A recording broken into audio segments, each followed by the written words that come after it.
Coming up on today's Locked On Dodgers, the Dodgers complete a 4-game sweep, coming back in the last 3 games. It was a fun weekend. We'll get into it.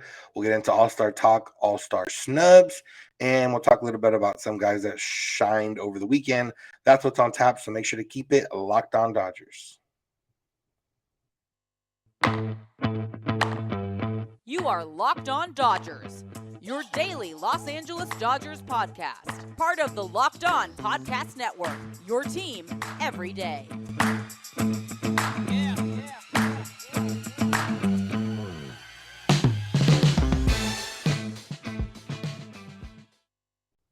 Yo, Dodger fans. Welcome to Locked On Dodgers. We are part of the Locked On Podcast Network, the #1 local sports daily podcast network. Locked On, your team every day.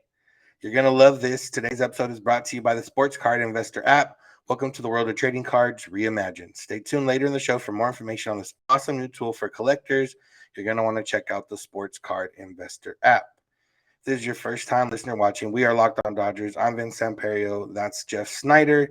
We're both lifelong Dodger fans.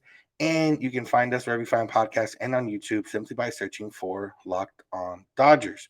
Jeff and I have covered the Dodgers in a variety of capacities over the year, and we continue to cover the Dodgers in this capacity, which is podcast and I guess video vodcast is what they call them these days. So we do both of them, and that's what we're here to do. We're here to talk with the Dodgers. The Dodgers swept the Cubs 4-game sweep.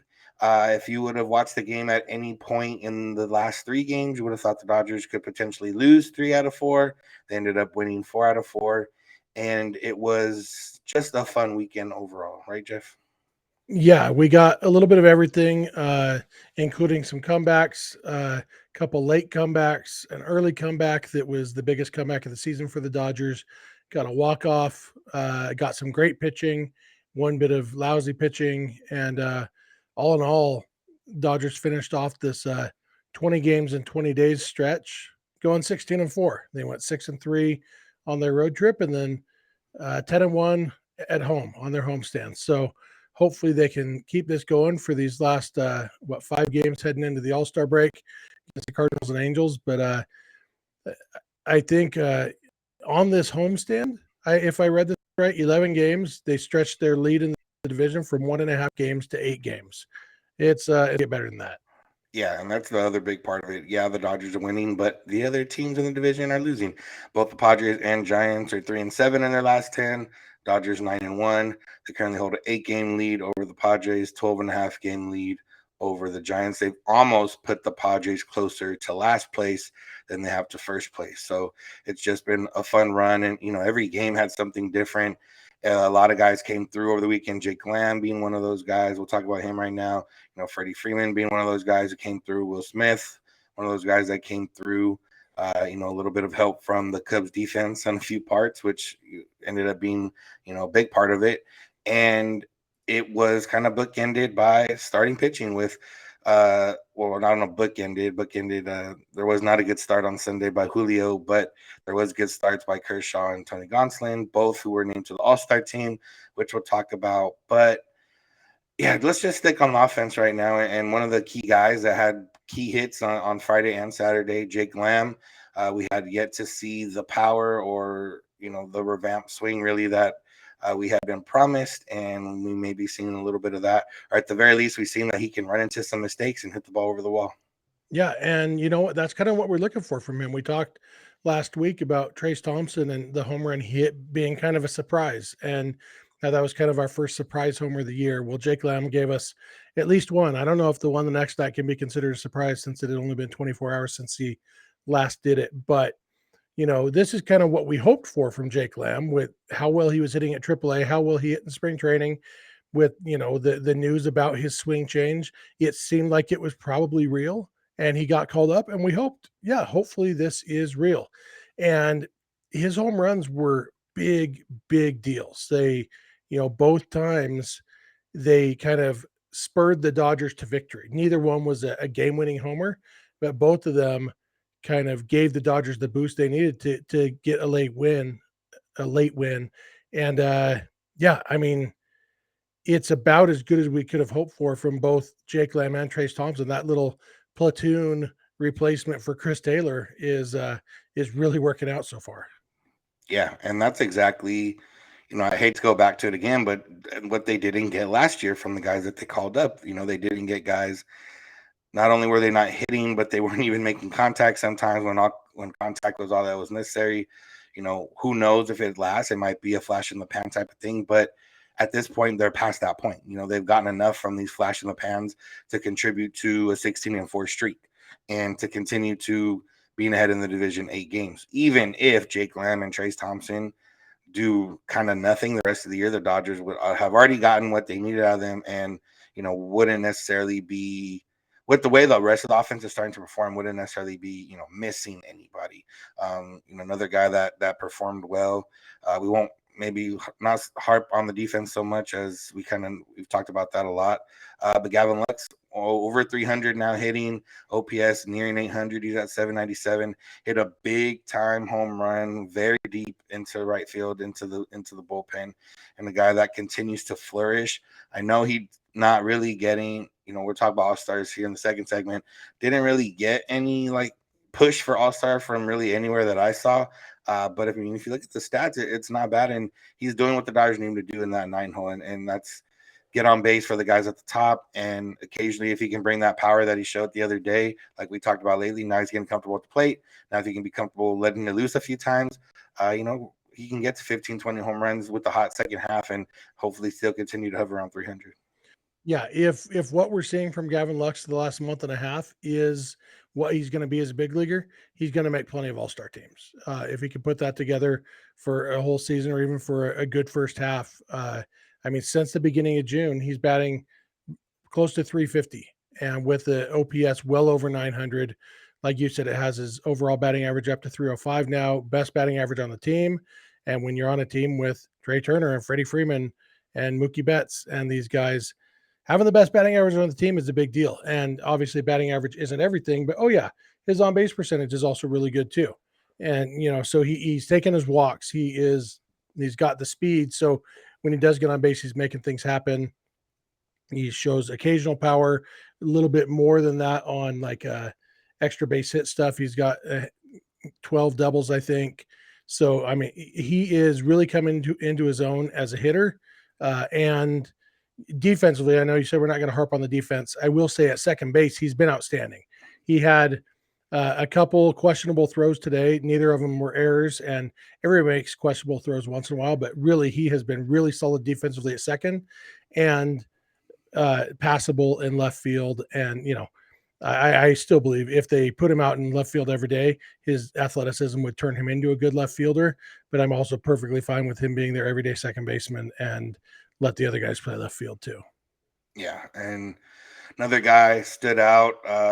Not so, Sunday, Freddie Freeman, 4 for 5, home run, 2 RBIs, big contributor, scored 2 times. On Saturday, only had 1 hit, but that 1 hit ended up being one of the biggest hits of the game with the 2-run single to put the Dodgers ahead and keep them ahead. And then added another hit on Friday. So, Freddie Freeman's a guy who had hit a little bit of a cold spell, but has now settled in and been a guy that's been a constant in the Dodgers offense for a while now. We know we talked about Trea Turner, we've talked about Mookie Betts, but maybe haven't talked about Freddie Freeman as much as we have needed to in the last week or so. Yeah, and Freeman is one of those guys who I don't know. I think the term professional hitter is overused and silly because literally technically everybody on the team is a professional hitter. But what that signifies when he comes at the bat, you expect him to give you a good at bat. When he comes out with runners in scoring position, you expect him to do something meaningful there. And more often than not, he comes through. And that's something that the Dodgers sorely need. And basically, even though this hasn't been Freddie Freeman's best season overall, when the Dodgers signed him, this is basically what they expected. The fact that we can say he hasn't really gotten hot for a long stretch of time, and yet he is right there, around 300 with an OPS, 850-ish, probably 870 probably actually after Sunday's game. It was 853 going into that game. That's awesome. And for what the Dodgers are paying him, what they got him for, throw in the great defense. I mean, he had some great defensive plays this weekend. Couldn't ask for more from Freeman. Yeah. Freeman will also be one of the guys we talk about right now in the All-Star segment. He did not make the All-Star team, along with some others. We'll talk about who didn't and who did. But first, let's talk about Athletic Greens, because their AG1 is something that you need to start your day. It's something that I've taken and continue to take to start my day right. It helps with energy, recovery, focus, aging, immune system, nervous system, gut health. Might not work for all those things for you, or it might work for just a couple of things. But either way, with AG1, you're getting 75 high quality vitamins, minerals, whole foods, source superfoods, probiotics, and adaptogens to help your life. And it's lifestyle friendly, whether you're keto, paleo, vegan, dairy free, gluten free. 1 gram contains less than 1 gram of sugar, no GMOs, no nasty chemicals. It helps you with sleep quality and recovery, supports mental clarity and alertness. It's something that can get you going, especially on those Mondays, as today's a Monday. It might be too late for you today, but you can get it for next Monday and try to see if it helps you out and helps you have better weeks. And because that's what it's there for. And right now, to make it easy, Athletic Greens is going to give you a free 1-year supply of immune-supporting vitamin D and 5 free travel packs with your first purchase. All you got to do is go to athleticgreens.com/MLB network. Again, that is athleticgreens.com/MLB network to take ownership over your health and pick up the ultimate daily nutritional insurance.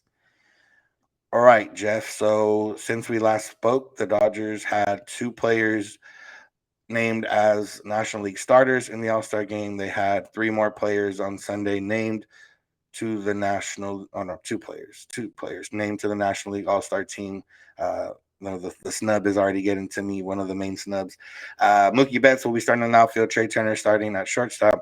Tony Gonsolin and Clayton Kershaw both made the All-Star team. Maybe one of them will be starting that All-Star game. So we'll start with the positives and then get into some of the snubs. But yeah, I think we'll start with Clayton Kershaw because it's 9th All-Star appearance, first one since 2017, I believe, and maybe something we didn't know that was going to be coming anymore in Clayton Kershaw's career, or we weren't sure. Now that we know with Rob Manfred being able to name special players to All-Stars, maybe that would have been the case. Albert Pujols and Miguel Cabrera were named those 2 special choices for this season. Maybe down the line that would have been Kershaw, but Kershaw made it on his own merit and deservedly so. Yeah, absolutely. Kershaw is an all-star this year because he deserves to be on the all-star team. And after his performance on Saturday, I mean, you can't say with a straight face that Kershaw's having the best season in the National League this year for a starting pitcher, but you can say absolutely that he is having a good enough season to deserve to start the All-Star game. It's not always the pitcher having the best season. There's always other factors that go into it. In 2013, when Kershaw was having the best season, Matt Harvey started because the game was in New York. And really, you don't need to go any further than that. That one right there is plenty of justification for Clayton Kershaw to start this game. Sandy Alcantara, I know people are upset about people saying his name wrong, so I made sure to say it right.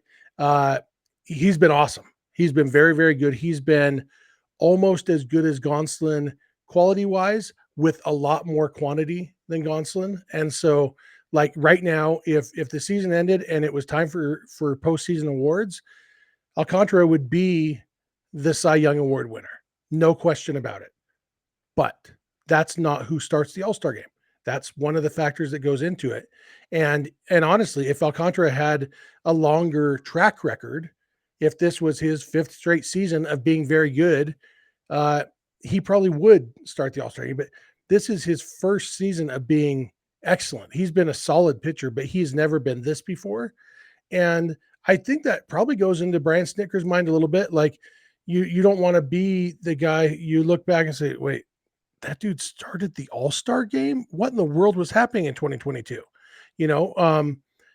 And nobody would ever say that about Clayton Kershaw starting the All-Star game. If anything, it would be, wait, Clayton Kershaw hadn't already started an All-Star game? What about that time when for 7 years he was the best pitcher in baseball? Well, things came up every single time. And so with the game being at Dodger Stadium, I am basically 100% in favor of Kershaw starting this game. I don't think anything else would be justice. Yeah, I mean, when it's called the All-Star Game, and as good as Sandy Alcantara has been, as good as Tony Gonsolin has been, Clayton Kershaw is a bigger star than both of them at this point in all their careers, and that's really the justification you need as well. It's just this is All-Star Game, Clayton Kershaw at home in front of the Los Angeles crowd in a season where he's been really good, is really all you can ask for. The other one, like I said, Tony Gonsolin, he's first All-Star game, first All-Star appearance, probably at this point third on the list of guys to start, maybe second if you just think the Dodgers should start in general. But realistically, probably sits third in the pecking order behind Kershaw and Sandy at this moment. And then you got Mookie Betts starting in the outfield, voted in by the fans, and Trea Turner actually beating out Dansby Swanson at shortstop. Braves fans were mad, and that's exactly what I liked. Yeah, I didn't see any of that Braves fan anger, but I don't follow any Braves fans on Twitter that I know of. If I do, I've muted them. Yeah, I've probably told this dirty little secret a time or two, but I know the Giants are the Dodgers' main rival. But when you ask me who's your least favorite baseball team, my gut instinct is still the Braves because I was a teenager in the early 90s when the Braves suddenly got good. And my biggest gripe with the Braves is Braves fans because I grew up watching games on TBS in the late 80s when they were terrible.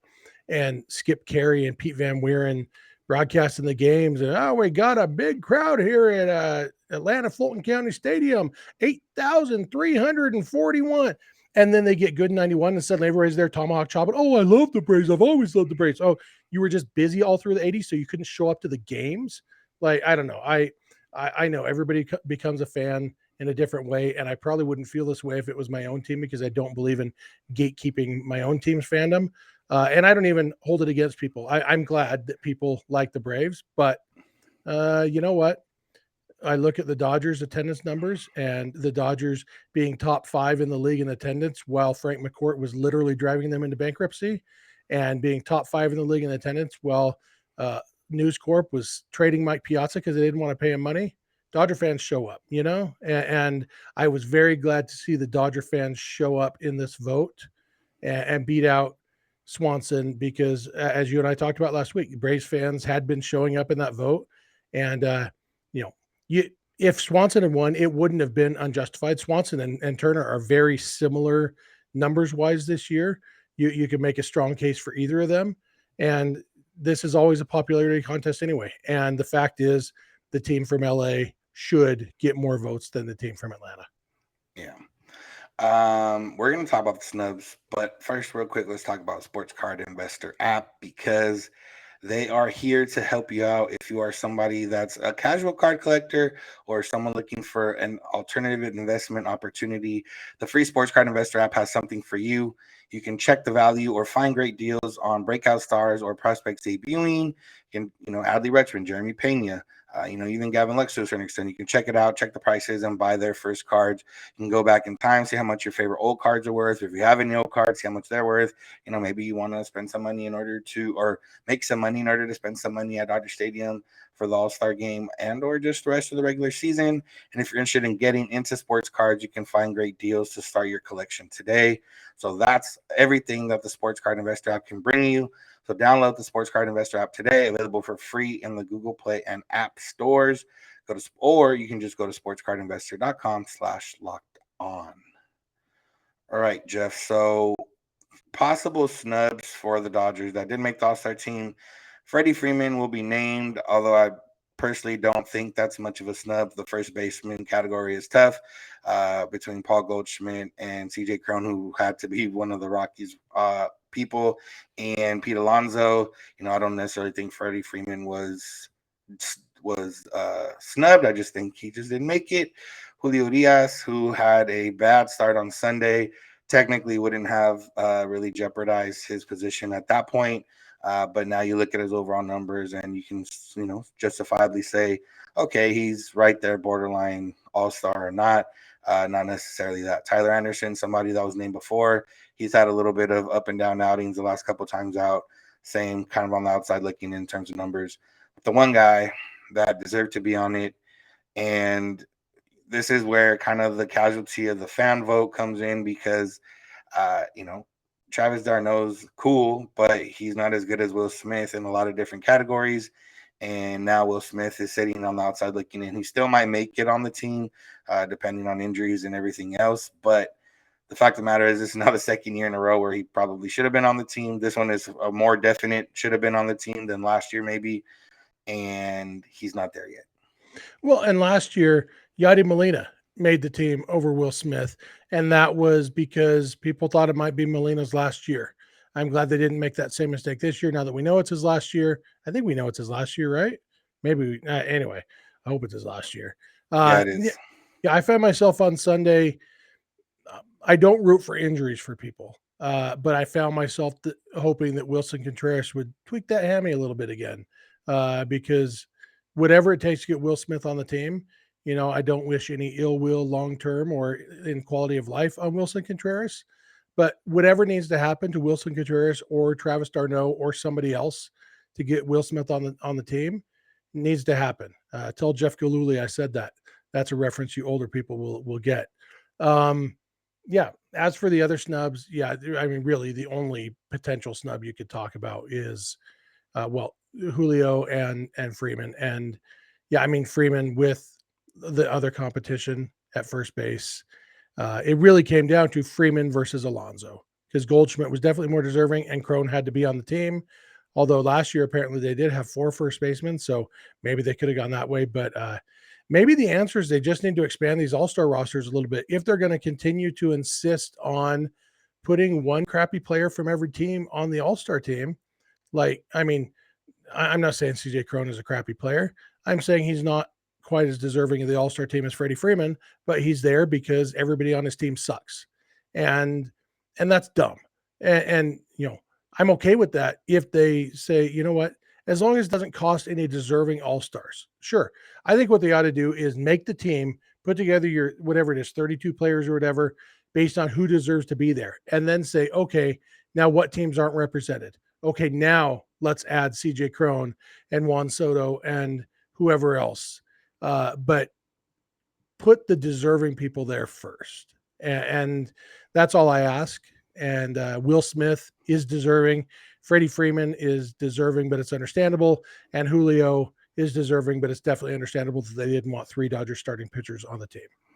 Yeah, I will say underselling Crone a little bit in terms of this season directly with Freeman, just because he does have higher OPS plus, has the homers, same average, higher OPS. And some of that comes down to, which is age-old question of how do you determine what the All-Star game is for?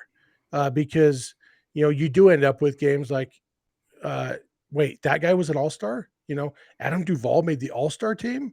What was going on that year?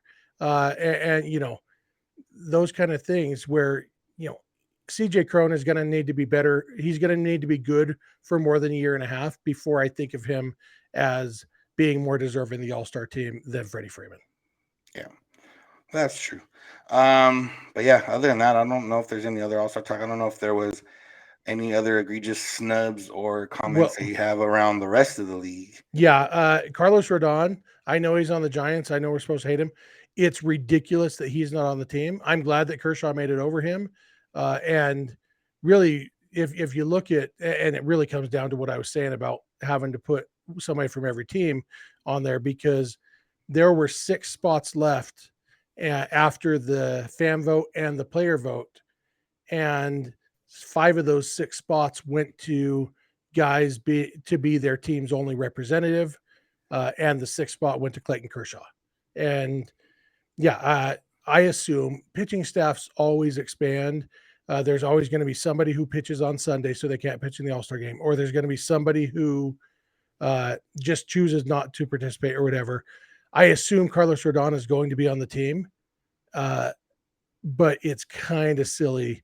And by kind of silly, I mean totally ridiculous that he didn't make it originally. Come on, you're not advocating for Joe Mansupply to be on the National League All-Star Joe Mansupply is a great example of a dude who is he even having a good year? I mean, he is having a good year compared to his previous years. I know he throws with his left hand. That's all I know about him. I remember the Dodgers putting up a huge inning against him sometime in the last couple of years. Other than that, couldn't tell you a thing about him except that he pitches for the D-backs, and the D-backs have nobody good on their team. So congratulations, Joe Mantiply. You are a participation trophy all-star. Yeah, Jeff. That's all from All-Star Talk, I believe. Like I said, the rest of the weekend was just the Dodgers. I think this weekend showed for the first time what this team can be when they're clicking on more than a few cylinders. And obviously, being down to the Cubs in multiple games isn't the most ideal situation. But also, I'm not going to say this is the first time all year that we've seen it, but this is the most memorable time of all season that we've seen with them fighting back, getting into games, coming back, and really doing not necessarily small ball, but just putting the ball in play or doing things that they need to do with runners on base. We saw that obviously we talked about the Cubs made a few errors that definitely helped out. Even Mookie's walk off was a little bit interesting. It was ruled a hit originally, ended up not being a hit. Even Mookie on Sunday in that third inning hit one that should have been a easy out for the third out. That would have cut the Dodgers off like 3 or 4 runs instead of 6 runs. Ended up getting thrown away. Seiya Suzuki dropped one in right field that led to a run. So obviously the Cubs helped out, but for the Dodgers, it's a matter of you put the ball in play and stuff like that might happen, especially against bad teams. And this is something that, at least in years past and even at times this season, we didn't necessarily see from the offense. And yes, it is the Cubs pitching staff. There's not a lot of guys that, they have come off series where they've struck out a lot of times. But it's also a matter of, hey, you got to win the games that are in front of you. And that's what they're doing. Yeah. And I mean, basically, all you need to know about this year's Dodger team is when Julio gave up 5 runs in the first inning, I didn't consider turning the game off because, especially when the Dodgers then scored 3 at the bottom of the first. I mean, okay, it's going to be one of those games. But after the grand slam by Riggins, I was probably only 35% sure the Dodgers were going to win. When the Dodgers came within 5-3 after the first inning, I was back up to about 65% sure the Dodgers were going to win because they're a better team. And being down by 2 with 8 innings to play, guess what? I will always bet on the Dodgers to outscore the Cubs by more than 2 over a course of 8 innings, no matter what's going on. And then also knowing that the Cubs had thrown their best relievers at the Dodgers every game, the first 3 games of the series. So you got Drew Smyly coming back from injury, and then their worst relievers on a bad team. It's like, yeah, the Dodgers they're gonna do something here. And yeah, they got it done. June 18th last year, Steven Souza Jr.'s only homer as a Dodger, I think, came off Joe Mantiply. That's all you need to know about Joe Mantiply. Steven Souza Jr. homered off of him. Yeah, that's how it is. But yeah, it was, one of those weekends, fun homestand in general. Now the Dodgers go to St. Louis, take on the Cardinals. They come back to Southern California, take on the Angels, and then we head into All-Star weekend / week. I don't really have a good name for it because it's technically starts on that Saturday, but goes into the Tuesday. But either way, All-Stars coming up. That's going to be a fun time. I'll be out there for sure for work, but I'm sure there's going to be a lot of people that listen here out there as well. But yeah, Jeff, I don't know, long weekend, a lot of stuff to get into. I think we touched on most of it, but if I didn't, you can keep me honest right here. Yeah, and well, the good news is we've got a day off on Monday, which means we'll probably do a mailbag episode. So if there's anything you listeners are wondering about or that you think we missed that we should have talked about, obviously we watched the games. We know one of the things we come into this podcast knowing is that the people listening to this show probably watched the same games we did. So we're not going to give you recaps very much. We're going to talk about what stood out to us. But if different things stood out to you guys, tell us about it. And we'll talk about that on tomorrow's episode because we will, whether you want to talk about all-star stuff, you want to talk about sweeping the Cubs, you want to talk about any of that stuff, hit us up. Vince is about to give you all the info on how to do that. Yes, I will. You can find us where you find podcasts and on YouTube, simply by searching for Locked On Dodgers. You can find us on Twitter and Instagram, also by searching for Locked On Dodgers. Before we get into the rest, check out at Locked On MLB Prospects with host Lindsey Crosby because he's going deep on the MLB stars of tomorrow, and some of those MLB stars of tomorrow would probably come from the Dodgers prospects. So check it out, free and available wherever you get podcasts. Back to us. Jeff is on Twitter at Snydog. I'm at Vince Samperio. DMs are open on all those accounts if you need to get a hold of us. If you want to send in those questions before we even ask You can do so there. You can do so also at email, lockedondodgers@gmail.com, and with the voicemail or a text at 323-863-5625. We're here every weekday morning, and we hope you'll be with us when you get in your car or if you're at home. Take your smart device, play podcast, Locked On Dodgers. And remember, you don't have to agree. You just have to listen. Have a good one. We'll talk to you tomorrow.